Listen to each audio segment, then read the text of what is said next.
Olá, seja muito bem-vindo aqui ao canal. O canal oficial do irmão Mário Persona vai estar o link na descrição, tá bom? No primeiro comentário fixado.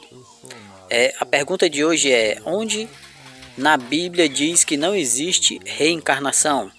Vamos ver o vídeo completo com o irmão Mário Persona. Tchau, amados, até a próxima. Você escreveu perguntando onde na Bíblia é dito que reencarnação não existe. Bem, há muitos anos eu vi um filme de pessoas que viviam no futuro, depois da destruição da civilização por uma guerra nuclear, era um filme de ficção, e lá esse grupo encontra uma aldeia onde viviam pessoas dominadas por uma religião rigorosa, baseada num livro. Quando esses que chegam veem então o livro sagrado daquela civilização, eles descobrem que aquele livro é um manual de procedimentos que eles tinham encontrado nas ruínas de um zoológico.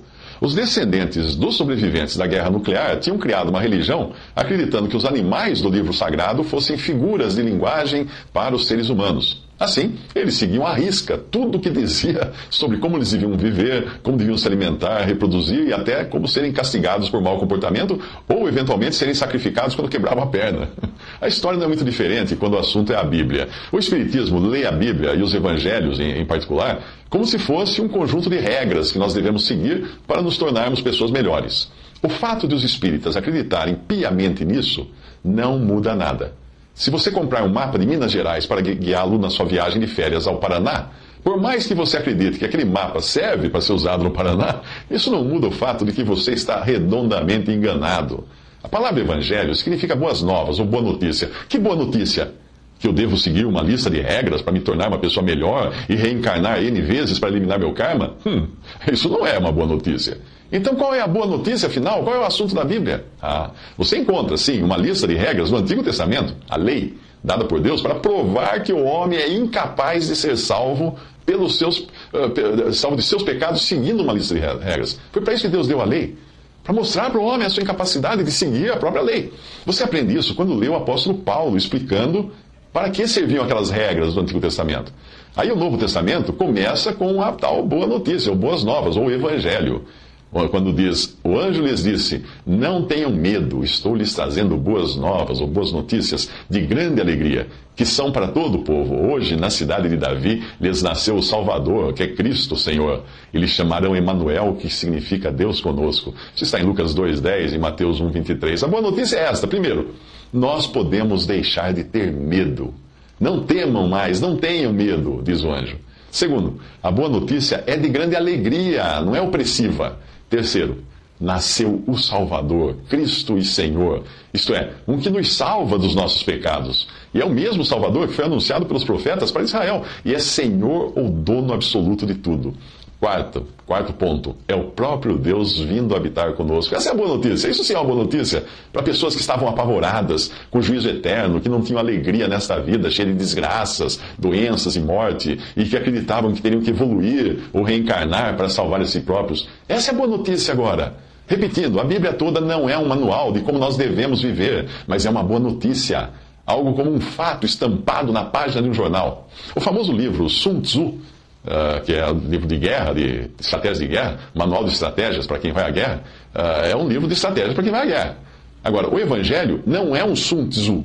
O Evangelho é a notícia que o mensageiro traz do campo de batalha dizendo: a guerra foi vencida. A Bíblia, antes de Cristo, é o relato de como os homens caíram na armadilha do pecado e ficaram aprisionados por Satanás, o inimigo das nossas almas. A Bíblia é também o anúncio de que Deus pretendia fazer algo para livrar os seres humanos. Se você tiver alguma dúvida sobre o vídeo, sobre qualquer outra coisa, é só deixar aí nos comentários a pergunta, tá bom? Humanos. A Bíblia, depois de Cristo, é a notícia de Jesus, de que ele resolveu o problema de uma vez para sempre. Ele termina a sua vida dizendo, está consumado, ou seja, está pronto, está resolvido, está acabado. Ao morrer na cruz como substituto do pecador, levando sobre si as culpas que não eram suas, e sendo castigado ali no lugar dos donos daquelas dívidas ou daquelas culpas, Jesus livrou de todos os pecados aqueles que nele creem. Daí ele ser chamado de Salvador. Um salva-vidas é chamado de salva-vidas ou salvador de vidas, porque ele pula na água para tirar do mar o afogado, cujo coração às vezes até parou de bater. Ele não é chamado de salva-vidas porque fica na praia gritando o que o afogado deve fazer para sair de lá. Ei, agora põe um braço na frente do outro, respire fundo, abaixa a cabeça, levanta a cabeça, bata os pés. Não, isso não seria um salva-vidas, isso não seria um salvador. Isso são instruções, mas isso não é a boa nova de salvação que Cristo mostra na sua palavra. Tendo tudo isso em vista, não há como conciliar a Bíblia com o Espiritismo de maneira alguma.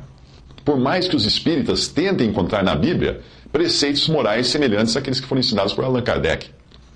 Se Deus, no Antigo Testamento, deu uma lei cheia de preceitos para provar que o homem era incapaz de segui-los, porque bastava ele cair na cobiça mental e já era culpado de transgredir toda a lei, então não há como ser salvo dos pecados seguindo preceitos para uma vida melhor. Em Gálatas 2,21 diz assim: se a justiça vem pela lei, Cristo morreu inutilmente.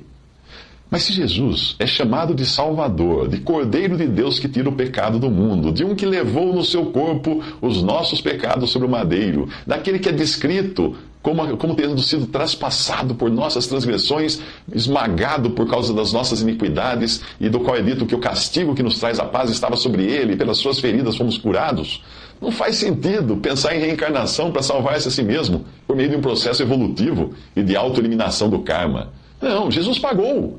Quando alguém vem e paga a sua dívida, o que você faz? Vai reencarnar para pagar de novo na outra vida? Não, está paga a dívida. Você percebe que a Bíblia nem precisa dizer a reencarnação não existe. Ela não precisa dizer isso. Simplesmente porque o que ela declara a respeito de Jesus já elimina a possibilidade de existir uma reencarnação. Elimina a utilidade de uma reencarnação.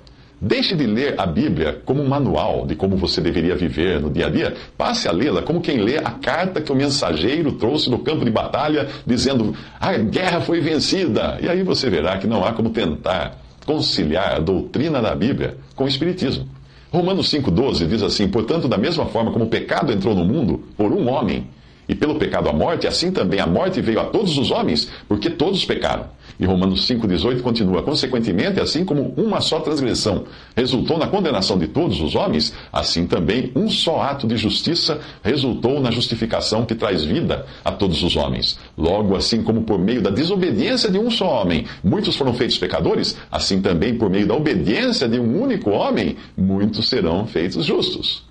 A minha mãe costumava dizer para as amigas dela, que eram espíritas, minha mãe era convertida a Cristo, ela dizia o seguinte: que triste essa doutrina de vocês. Para que vocês querem voltar a nascer numa outra vida se Cristo já pagou pelos nossos pecados? Para que voltar a este mundo? Por que não ir direto para Ele? Creia em Jesus como seu Salvador. Receba dele o perdão de todos os seus pecados. Ele que é quem vai passar uma borracha no seu chamado karma. Ele que vai eliminar todos os seus pecados. Você não vai ter que voltar em nenhuma vida. Por isso que a reencarnação é uma coisa totalmente fictícia que vem dos povos pagãos que adoram miríades de deuses e nada tem a ver com o Evangelho, as boas novas de que Cristo veio morrer para pagar os nossos pecados. Obrigado a você que assistiu o vídeo completo. Se Deus quiser, até o próximo vídeo.